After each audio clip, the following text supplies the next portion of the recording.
আসসালামু আলাইকুম। অধ্যায় ১। আপনার গল্প আপনি আবার নতুন করে সাজিয়ে গুছিয়ে নিন। প্রথমেই বলে নিচ্ছি, এমন বিশ্বাসের কোনো অবকাশ নেই। আপনি যা ভাববেন, আপনার জীবনে অবশ্যই তাই ঘটবে।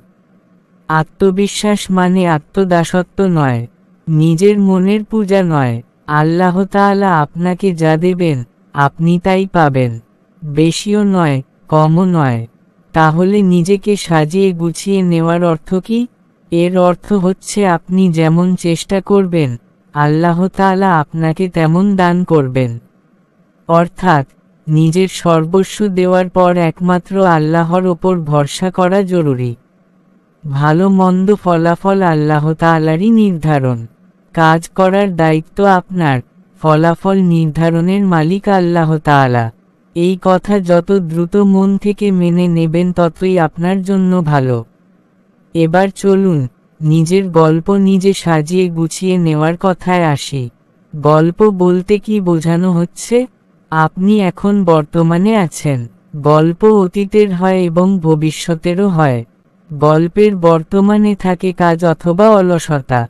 আপনি চাইলে অতীতের গল্প করে সময় নষ্ট করতে পারেন, অথবা অতীত থেকে শিক্ষা গ্রহণ করে বর্তমানে কাজ করার মাধ্যমে ভবিষ্যৎ গোছাতে পারেন।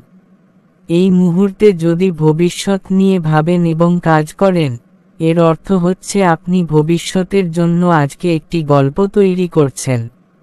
আপনাকে ইচ্ছাশক্তি দেওয়া হয়েছে, যেমন এই বইটি আপনি সম্পূর্ণরূপে পড়ে শেষ করতে পারেন অথবা না পড়ে রেখে দিতে পারেন। পড়লে আপনার জীবনে একটি সুন্দর গল্প তৈরি হবে ইনশাআল্লাহ, আর রেখে দিলে হয়তো আপনার অতীতের গল্পই রয়ে যাবে। দেখুন, আল্লাহ তাআলা আপনাকে ভালো মন্দ সিদ্ধান্ত নেওয়ার সুযোগ দিয়েছেন। আপনি চাইলে ভালো কাজ এখনই করতে পারেন। সেই ক্ষমতা এবং সক্ষমতা আপনার আছে। যেমন, আপনি চাইলে এখন আপনার ডান হাত ওপরে উঠাতে পারেন, আবার নিচে নামাতে পারেন। অর্থাৎ এইটুকু করার সাধ্য দিয়ে আমাদেরকে প্রেরণ করা হয়েছে। এখন আপনি যদি খুব সকালে ঘুম থেকে ওঠার নিয়ত করেন এবং নামাজ আদায় করে কিছুক্ষণ বাইরে হেঁটে আসেন, তাহলে এটি হবে আপনার জন্য নতুন একটি গল্প। আপনি হেঁটে এসেই বলতে পারবেন যে, আমি ফজরের নামাজ আদায়ের পর হাঁটতে গিয়েছিলাম। আগে আপনি অল্পতেই রেগে যেতেন, আজ কঠিন পরিস্থিতি স্বাভাবিকভাবে সামাল দিয়েছেন। ঠাগ মাথায় পরিস্থিতির মোকাবিলা করেছেন। এটি আপনার জন্য নতুন একটি গল্প। অন্যের সাথে নিজের পরিবর্তনের গল্প শেয়ার করুন। আপনি সাধারণ ঘটনায় ভয় পেতেন অথবা আতঙ্কিত হতেন। আজ সুস্থ মনে নিজেকে সাহস দিয়েছেন। সুন্দরভাবে নিজের আচরণকে অন্যের সামনে উপস্থাপন করেছেন। এটি আপনার জন্য নতুন গল্প। এই গল্প শেয়ার করুন। অনেক মানুষের সামনে কথা বলতে আপনার ভয় লাগত। আজ সবার সামনে আত্মবিশ্বাসের সাথে কথা বলেছেন।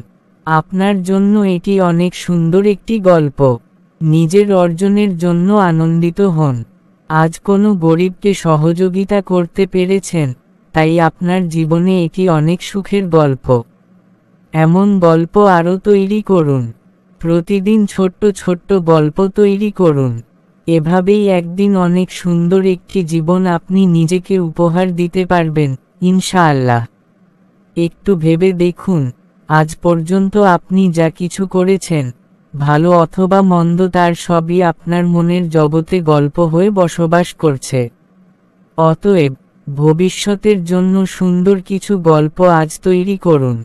আপনি যখন বাইরে যান, তখন কোনো পথশিশুকে সাথে নিয়ে কোথাও লাঞ্চ অথবা ডিনার করার সৌভাগ্য কুড়িয়ে নিন নিজের জন্য এবং অনুভব করুন কত সুন্দর একটি গল্প আজ আপনি তৈরি করলেন।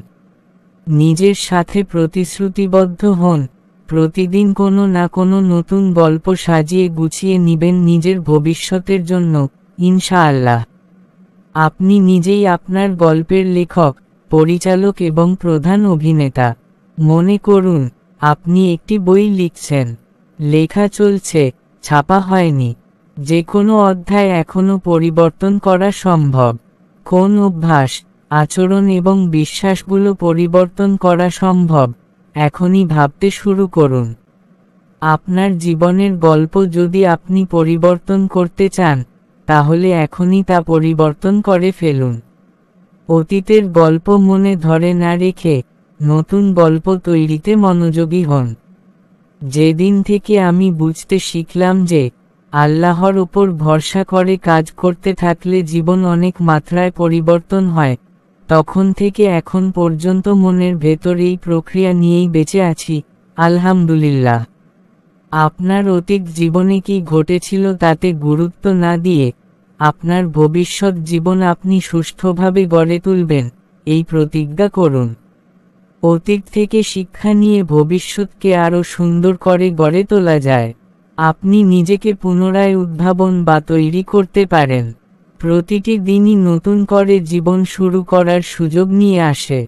আপনি কোন পরিচয় পরিচিত হবেন তা আপনাকে মনস্থ করে নিতে হবে এখনই। তাই আজকে থেকে আপনি কি হতে যাচ্ছেন তা অনেক বেশি মাত্রায় আপনার সিদ্ধান্ত এবং কাজের ওপর নির্ভর করে। আপনি আপনার গল্প সাজানোর জন্য কি পদক্ষেপ গ্রহণ করবেন তা আপনার সিদ্ধান্তের ওপর নির্ভর করে। পুনরায় নিজের গল্পকে তৈরি করার জন্য এই বইটিতে কিছু অনুশীলন আছে। আপনি যদি মনস্থির করে নেন যে আপনি পরিবর্তন চান, তাহলে অনুশীলনগুলোর মাধ্যমে নিজের গল্পের পরিবর্তন করুন। ইনশাআল্লাহ আপনি নিজেই পরিবর্তন লক্ষ্য করবেন, তবে নিজেকে এই অনুশীলনের মধ্যে রাখা সহজ হবে না। এর জন্য অবশ্যই শৃঙ্খলা, ধৈর্য এবং অধ্যবসায়ের প্রয়োজন অনেক। এর ফলাফল আসবেই ইনশাআল্লাহ। এখনই আপনার সময়। চেষ্টা করে যান, নিজের গল্পটি পরিবর্তন করার জেদ ধরুন। আল্লাহর শুকরিয়া, একজন মাইন্ড ট্রেইনার হিসেবে আমার এই ছোট্ট জীবনে হাজার হাজার মানুষের জীবন পরিবর্তন হতে দেখেছি। অনেকেই এসে ট্রেনিংয়ের প্রশংসা করেন। আমার উত্তর সবসময় একটাই, চেষ্টা আমাদের পক্ষ থেকে এবং পরিবর্তন আল্লাহর পক্ষ থেকে। যেহেতু আপনি নিজের জীবন পরিবর্তনের লক্ষ্যে এই বইটি পড়ছেন, সেহেতু আমি আপনাকে অনুরোধ করছি যে প্রতিটি লাইন সময় নিয়ে মনোযোগের সাথে পড়ুন।